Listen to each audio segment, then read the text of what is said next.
lot of researchers still think of clothing as a sort of an exoskeleton. For example, Steve Mann talks a lot about his clothing as a building built for a single inhabitant, whereas other people might think of it as an interface to the rest of the world, as opposed to this very kind of politically charged boundary. And also these issues of surveillance and loss of privacy that's implicit in the deployment of these technologies. So I've been working on a lot of garments that record various physical events, that have physical memory. What I mean by that is, here you see, for example, this is a skirt that remembers, that can sense when it's been groped, and it lights up to show that this intimate event has occurred, that you've been groped. Then it fades over time to show how long it's been since that intimacy event occurred. And the accompanying shirt is sort of similar. It just has a little microphone, you know, and this obviously has a bit of a sense of humor to it. It has a little microphone, and when somebody whispers into your ear, when somebody becomes intimate with you in that way, it shows the intensity of the intimacy in the same way that a stereo would show the amplitude of the sound or whatever, and then turns off over time to show how long it's been since that intimate event occurred. Technically, actually, this was, a lot of my work functions on both levels. I'm always trying to push the boundaries of the technology and how to implement this stuff, while at the same time trying to find some meaningful applications and kind of fun, playful things. So technically, these are just two pieces of metallic silk organza, which is a highly conductive textile, with an insulator in between. So it acts as a very simple switch, and when somebody gropes it or squeezes it or even pushes it, it closes the circuit and things light up. The other thing that I try to do here is to have, and unfortunately I don't have a close-up of this, but to try and have this purely analog, well, to not use microcontrollers. So there's actually, it's a circuit that's sewn on with conductive yarn and tying knots to different components. And there's capacitors that store up the charge, so it discharges over time, and they fade at different rates. All of the LEDs fade at different rates. Another idea that I want to throw in there is the idea of circuit design as an aesthetic activity, because actually moving from the breadboard, moving from the prototype of the circuit to embroidering it on the skirt, actually took a lot of work and imagination, both to lay it out so that there would be no short circuits, because when you're working with soft materials, all of the rules change. You can't have things touching or crossing or whatever, so you really have to remap the circuit. But also this idea that the circuit itself would become this decorative element of the garment. So indication of time. So this is obviously emissive, it shines. I just wanted to show quickly this other example using thermochromic inks, and here there's Peltier junctions in the bodice, in this decorative part of the dress, that make the ink change from yellow to this like greenish khaki color. But also these parts don't have any electronics in them. So body heat activates these parts and electronics activate these ones, and it's this kind of conversation between the body and the electronics. So the electronics remember different things, and then the body remembers different things, and the heat of the body is in this constant tension, or as I said, conversation with this other additional information. And I'll quickly show some current prototypes that I was just working on, again, with Vincent Leclerc during a Côte Zebra workshop in Banff over the last month and a half. And a lot of them are even simpler and use simpler technologies, like thermochromic prints or just feathery illumination stuff. So this is a series of dresses just overprinted with a thermochromic ink. There's no electronics in there at all, and it disappears with heat. A close-up, and it kind of opens up the space to all of these different kinds of interactions that a lot of wearable technologies don't allow. A lot of these much more intimate, playful kind of interactions, and it was really amazing. This was a little fashion show that Sarah Diamond put together at Banff. It was really amazing to see these dancers, you know, wearing this stuff, whereas a lot of the other garments that they wore when they were walking down this staircase runway, they were very kind of still and just showing the garment itself. But because this really almost demands physical contact between the participants, this really fun and playful choreography emerged from this, and they were touching each other, touching themselves, pressing the clothing against their bodies. And it really brings back the attention to the body, basically. Another set of dresses use these conductive pads, like I said, the switches, and these feathers illuminate. So whereas in this example, intimate contact makes your camouflage disappear. So when you become intimate with somebody, your camouflage fades away and you're naked, you're bare in front of them without your fancy spots. In this other example, actually, intimate contact makes these feathers illuminate. So it's more like the tail of the peacock that comes up in a fancy way. And again, here there was this really fun choreography of touch that emerged from that. Some other work that I did with Vincent Leclerc is based on changing the shape of your body or changing the physical space around your body. So we had the deflatable series and the inflatable series. So the deflatable dresses used, so technically we again embroidered, we sewed on the conductive yarn to make these circuits. There was little LEDs, UV LEDs embedded in this rubber latex that was then stitched into the fabric. So this was, even though the LEDs themselves are hard, you could actually roll around in this dress and nothing would happen to them. The connections wouldn't break. Because we tied knots with the conductive yarn and then embedded the whole thing in this latex and then stitched it on. So it was really quite durable. You could totally like step on it and pull it, and it still worked. And this was this puff ball, which was filled with a white powder. You can kind of see in the close-up. So you could press on it, and the powder came out and was illuminated by the UV light. So you could leave these little trails of smoke kind of hide behind this powder puff. At the same time, we worked on the inflatable series and 3 directions of research, this idea of distraction. So being able to inflate, here's one of the prototypes, being able to inflate all of these bladders on your body, but the original concept sketches were that if somebody was too close to you or interacting with you in too intimate a way, you could inflate all of these breasts all over your body to distract and confuse them. And the idea of reclaiming physical space, so this is one of the prototypes for that, so you could actually inflate these big bladders on the side of your body to extend and reclaim physical space.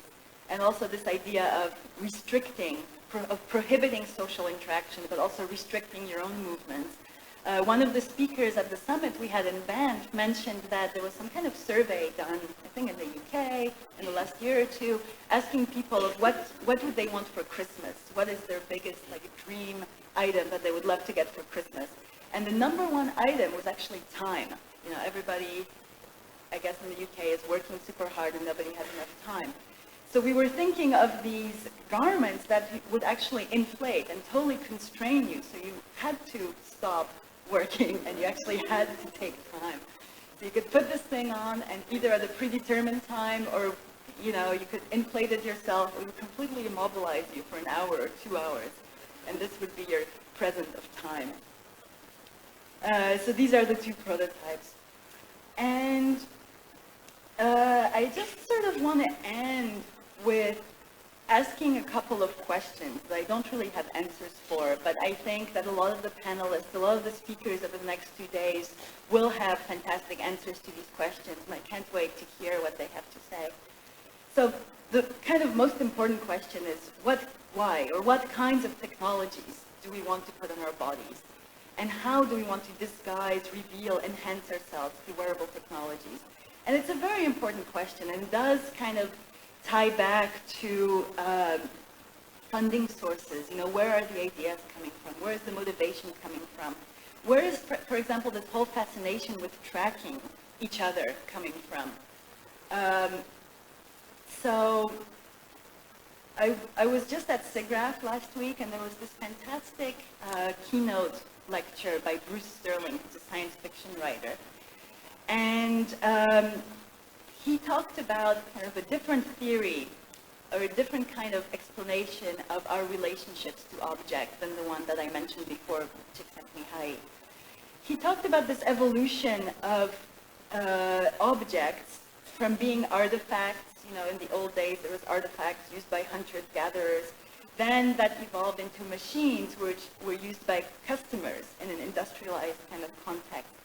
Then that evolved into products used by consumers, so we consume products, and related to the military and industry complex. And he says that right now we are in the age of gizmos, or we've been in the age of gizmos for some time already. And gizmos are not used by customers, they're not used by consumers, they're used by end users.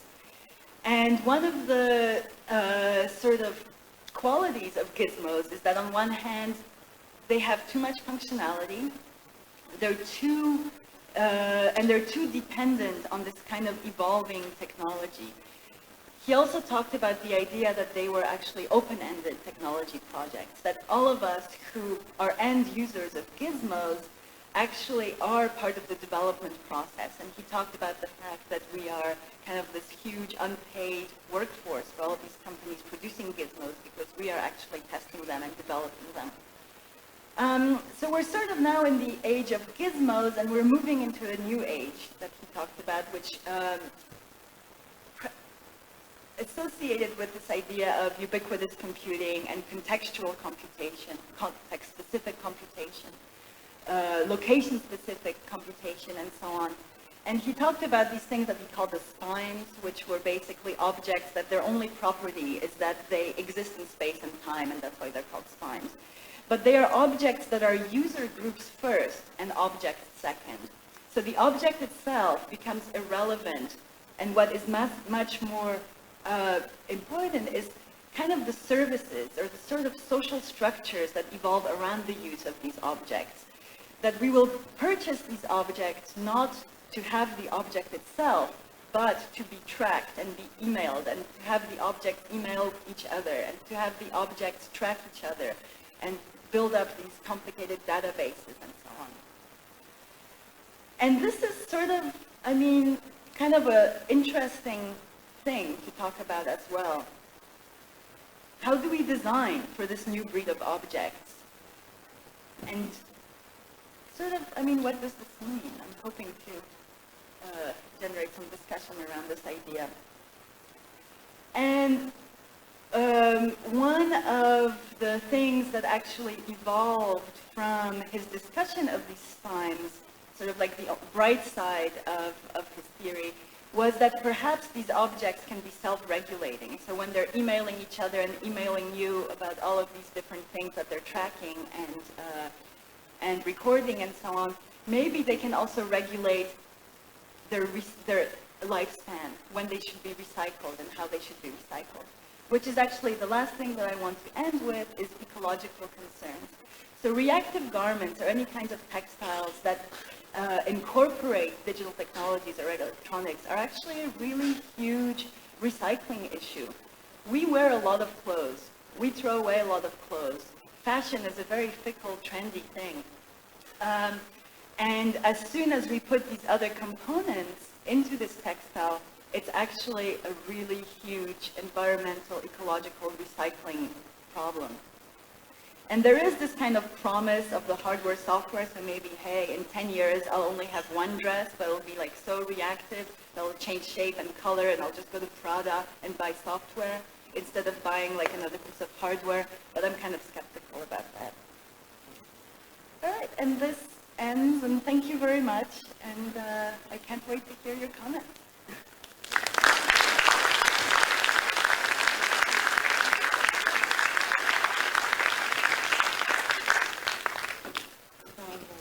Story from sci-fi literature, and it just reminds me of some odd situations which you can end up with while wearing these sort of garments. Because while I was doing my PhD, I used to work and just earn some money. I was doing invigilation, and I was thinking that, oh my God, what the situation would be if we had to do the exams. Why? I mean, with a situation where actually garments like that would be accessible to all the students, and you know, would we end up like, you know, sitting all naked in the classrooms? And obviously that probably wouldn't help either by that stage, but thank you very much. And on a more serious note, I actually wanted to ask the audience whether they would have any immediate reactions or questions or comments.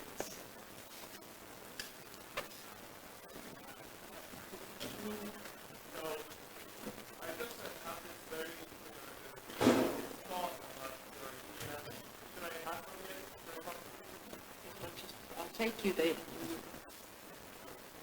tool. You're not wearing the right garments, I see. Hi. I just thought about your last questions and the idea of the gizmo, and I just have this kind of thought about a duality. That there is the idea of the gizmo, perhaps when we have this idea or the ideal of go beyond the remote, how I call it, that remote sense of space, of remote sense of time. Like we normally go to the network things, that databases and accumulations of quantities. And in the work that you are presenting, we go to this kind of immediacy of a kind of feedback that is less quantitative, it's more qualitative oriented. So, for me, it kind of brought that question of the idea of the remote, that things that are beyond our capacities, or things that are, beyond our, whatever we have developed of humans. And when we have this very qualitative feedback immediately, okay, the idea of the body. And also an interesting reaction for me was the presented of the gender things. There is this very interesting thing about contact and proximity in a lot of female bodies. And you have, the machines and hard edges, with the male scientists or programmers. Yeah, that's definitely true. And it's something that I'm not sure how to think about, but it's definitely a very good observation about the gendered kind of difference lines. Although I am working with Vincent, who's a man, and he wears the dresses. And there are some women who do work in the hardcore wearable computing research, but it's true, there's definitely gender patterns. And for your first comment, I think something that I wanted to mention that I was thinking about when Mara was speaking before is this idea that actually technology is developing much faster than our understanding of how to use it, right? And I think that's kind of partly what you were talking about as well. And at places like MIT, we're not encouraged to think about why we're developing things, or to think critically about the things we're developing. It's kind of this given assumption that technological development is intrinsically good. And technology is evolving much faster than our capabilities for understanding and using a lot of the technology.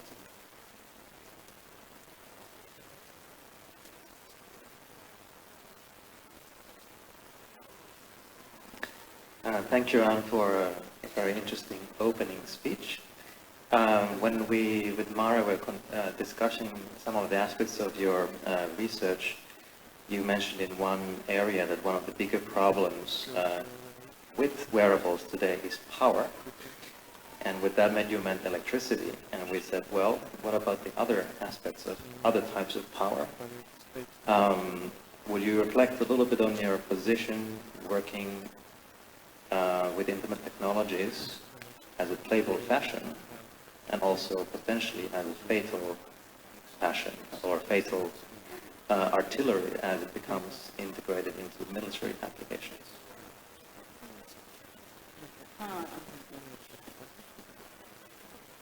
Well, it's something I struggled a lot with when I was at International Fashion Machines, and it's actually related to, it's one of the reasons why I left the company. I was very uncomfortable with the military research, and I think it's because, and it's actually something that was a very sensitive topic, because this was in 99, we started it in 98, 99, and especially after September 11 events happened, it was actually not cool to say you didn't want to do military research in the US. And even in my group of colleagues and friends, you know, who are all fairly well educated and supposedly kind of enlightened thinkers about the world, it was totally not cool to say, oh, I don't want to do military research, because of course we all want to do military research. We have to protect ourselves against the evil ones. But it was a very problematic thing, and there's a lot of arguments, you know, that basically say that most of the technologies that we use, computers, the internet, and so on, were in large part funded by military research, right? As if that were some kind of justification for wanting to do military research, which I don't think it is. My biggest problem is what I mentioned actually at the beginning of my talk, which is how the funding structures influence research directions, and they do so in a very kind of underhanded way that I think, I mean, I am really curious, like why? Why is there so much work with wearable technology that involves tracking our position constantly? You know, is that because it's actually something that's very important to us socially and culturally right now? Or is that somehow related to where a lot of the original funding came from to actually create these technologies that we now use? So that's kind of the more interesting question for me. And definitely personally, it's a very problematic thing. Here's what you guys actually have to say.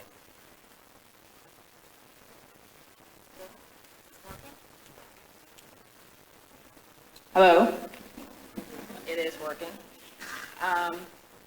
I just want to make a comment regarding the actual program and also Tapia's question, and that is that I think the wearable experience, together with the theme of geopolitics and critical and interdisciplinary work, I would assume, is very, very interesting. And I think in terms of the funding structure, it's also very interesting, because if you look into where wearables are actually produced and how much money and how much interdisciplinary work it actually takes to produce them, a lot of countries and a lot of people are excluded automatically, because there is not enough money to even purchase the smallest things, because even in particular the smallest things are usually the most expensive. And if you know what a laptop costs versus what an actual machine costs, you can tell the difference. So that's just a quick comment. I actually wanted to also add just some thoughts on Tapia's question, because when I was listening to a presentation, one of the things, or one of the key issues which obviously did emerge from that was the question of surveillance. And, you know, this is such a fashionable, let's say, keyword and fashionable topic, and there are surveillance studies, obviously, have been long researched and done already for quite some time. The question is precisely that also these sort of garments again address the issue why they are so desirable, and why do we actually want to use them, why do we want to participate in being tracked, or being, you know, that we actually put ourselves in the position where we can be tracked, because it's obvious that at the same time we do get certain advantages. Like, you know, you mentioned these examples of old people, elderly people, and also children, like those groups in society which are usually seen as being more vulnerable, that they actually need to have this control over them. And also another thing, just like a sort of sub-question, then are we aware of, you know, in what ways we're actually using these garments, and what does it does to us? What does it does to actually our privacy and the concept of intimacy? And also what does it mean actually to the way how we perceive our body, and also the ways how we conceptualize what body is and what the bodily experience is. So I know I was just like throwing so many things at the table, but these were all these issues which I thought were really importantly outlined in your presentation, and I would really like us maybe to reflect on them, and as well as the audience.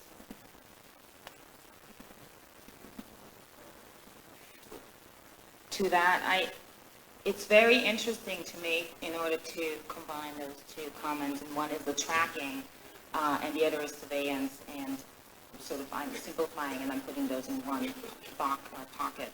I'm calling them just tracking.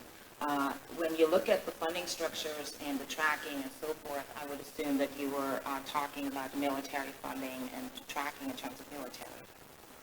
Or, I mean, like GPS is originally a Yeah. military thing. yeah.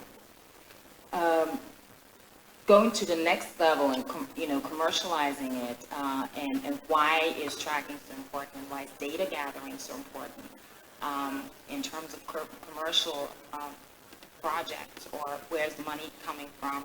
A lot of data that is derived whenever you swipe your credit card, so forth.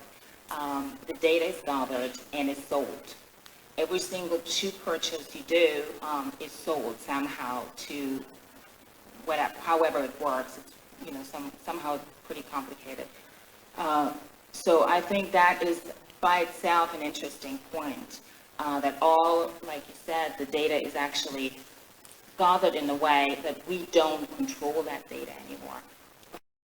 Interested in your comment about technology developing ahead of our capabilities of understanding it. And it seems to me that really the issue is not about our capabilities of understanding, but whether we have a say in what and the direction in which the technology is developing. And, it's interesting that the military would be developing wearable technologies. If you think about the Vietnam War and the war in Iraq at the moment, the body armor that soldiers are wearing, the injuries are 10 times less likely in Iraq now. So what I'm trying to say is that if you look at the situation in comparison with with Vietnam, what is happening is that because of the body armor that soldiers are wearing, they're less likely, 10 times less likely to die in combat. So the idea of wearable technologies is being able to detect what is happening to soldiers on the ground, to be able to locate soldiers. You can see where that motivation is coming from. But the issue is about how we participate and whether we have some input into where these technologies are being pushed and how they're being used. So I don't know, it's about our desire to wear the technology. The technology is being developed because of the research and the funding that's taking place. Yeah. And one of the flip side arguments to the, lower rates of casualties and so on is actually that makes it much easier to fight a war and makes it much easier to deploy troops because it feels a lot safer. So, there is a little flip side to that as well. And definitely the balance of power is also something to talk about in that situation. Yeah, in terms of influencing technological development, I think, unless you're actively involved in the research, which I've always tried to really remain active in the actual technological development of stuff, I suppose the only power that we have is what we decide to purchase, right? It's how we spend our money. I'm sorry, there was one question here. And then there is a question over there. Okay. Just a quick comment. Really, thanks for that great presentation. But the questions that you asked in the end, I've noticed that it's like it's the same thing with also the mobile applications or that research. Also, that there's they're saying that it's really developing really rapidly and everything, but there's no one really asks why, or what is that? What is the actual benefit, or and there seems to be no solution to that one. It's interesting, even though it's there are these great assets to these wearables and mobile. They are location aware, etc. But there's no use to it, or maybe that has to do with just society catching up with that system, or I don't know. But have you discussed this with those who work with mobile, let's say, cell phones and other systems, that they're probably struggling with that same problem? Just an idea. Yeah, definitely. I mean, Bill Seaman actually puts it really well. He talks about this, the important thing is to have this continuous inquiry, you know, to never stop asking the questions, to always keep the communication and the kind of analysis going.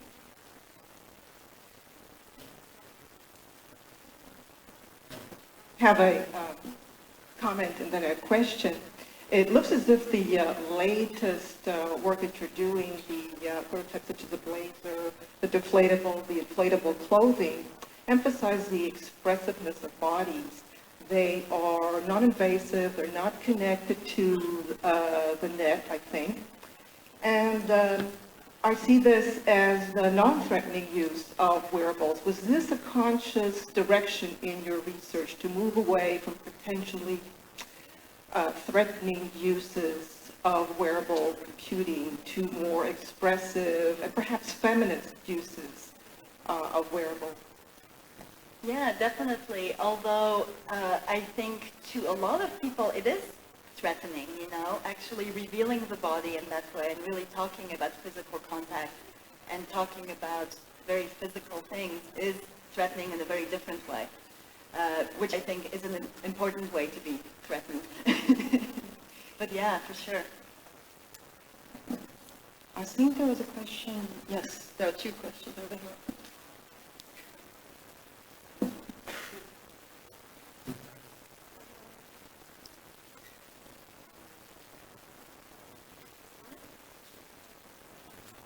I would like to mention something about the kind of the mythological aspect of any kind of wearable. I think it's the idea of surveillance. I will speculate about it. It's very related with the idea of safety and protection. That perhaps we have mythologized a lot of the wearables. You know, like I would, you know, I have the thought perhaps, you know, because we live in this, you know, a lot of people believe in one God and God is omnipresent and da da da da da. So there are a lot of mythologies that are pervasive, that you know, that there is a non-linear relationship in what we wear. It's actually have like this very, very, you know, cultural, you know, history of the wearable. You know, like things that we put tend to be really, really loaded with metaphors and meaning and the mythology of that. So. Yeah, I agree. Thank you. And there was just behind you. If you could you just be so kind and pass the microphone? Thanks. Another comment to invite reaction was the metaphor of power and how technology is distributed and who sets the agenda within the advances we're making of technology, from medicine through to space and military, and how those trickle down and affect the structures of societies we now live in. One metaphor could be how here in Estonia the infrastructure grew very fast once Russians left, and how that represented a form of self-rule democracy. Would you have any issues dealing with your geo-positioning and your relationship to power and who's funding the research, for instance, in America, opposed to perhaps who's funding research in Estonia? Would you have any comments on that? Well, I am quite aware of these issues, and you know, one of the things that came up earlier, it's not only that most people in the world can't afford this stuff, but actually that there's not enough resources in the world for everybody to have this stuff. I mean, there's actually not enough fresh water in the world for everybody to take a shower every day the way that we do. I think North America, I don't remember the exact statistics, but there's this incredible discrepancy between population and actually the percentage of resources that are used up by us, right? So I'm quite aware of those issues. I don't have any solutions, you know, except that I have to keep functioning in my kind of context, I suppose. I mean, one of my main impacts from this conversation was very much that that's the missing link. It's the ethical discussions of technology that really need to be addressed. And as artists and creative people, that's the way in.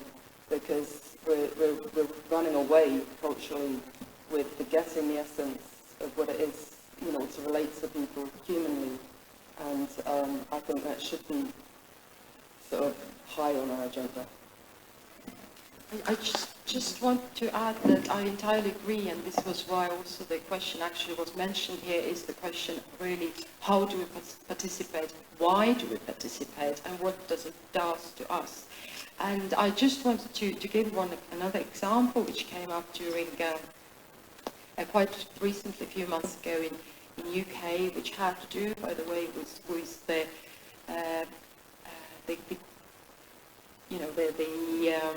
clothing and the armory which UK soldiers who are currently were fighting in Iraq, and it came up in connection that there was an information that some of them who actually got killed were not given enough, basically the things which were available potentially, but they were not given it. And obviously, and that's an interesting thing, because it was a huge public outcry, obviously, and it was the public opinion which then sort of immediately started to put pressure on the military, saying that why were they not given all this technology which was available to them so as to protect their lives. And I think it precisely, very nicely, that it's just a perfect example actually of also how public opinion in this situation can, well, also just to work to support the military research in this area.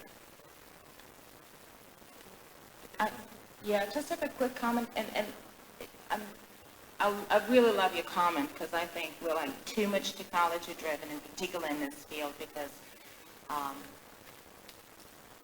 we came out of new media, and now we have to redefine new media, and it's a longer story than that. But I think it's also very, very interesting to hear about the ecological, I think it was one of your questions at the end, the ecological impact, not only the personal, the human impact technologies like that would have, or wearables in general, but the ecological, and that is recycling. And I think there is also a huge cultural and political difference between many different countries where recycling, for example, of ecology per se is, a high point, is viewed as something very important for the next generations on, and others, other countries are basically more driven towards, return on investment. But again, that is a very, very difficult question. And it's, when I say country, I'm really generalizing because there are many, many different people and many different organizations in all different countries that are doing, many different things. So. Okay, I'm cutting it short here. I'm about finishing this session. Thanking Joanna Berzowska and thanking Katrin and Sabine doing a good job as moderators.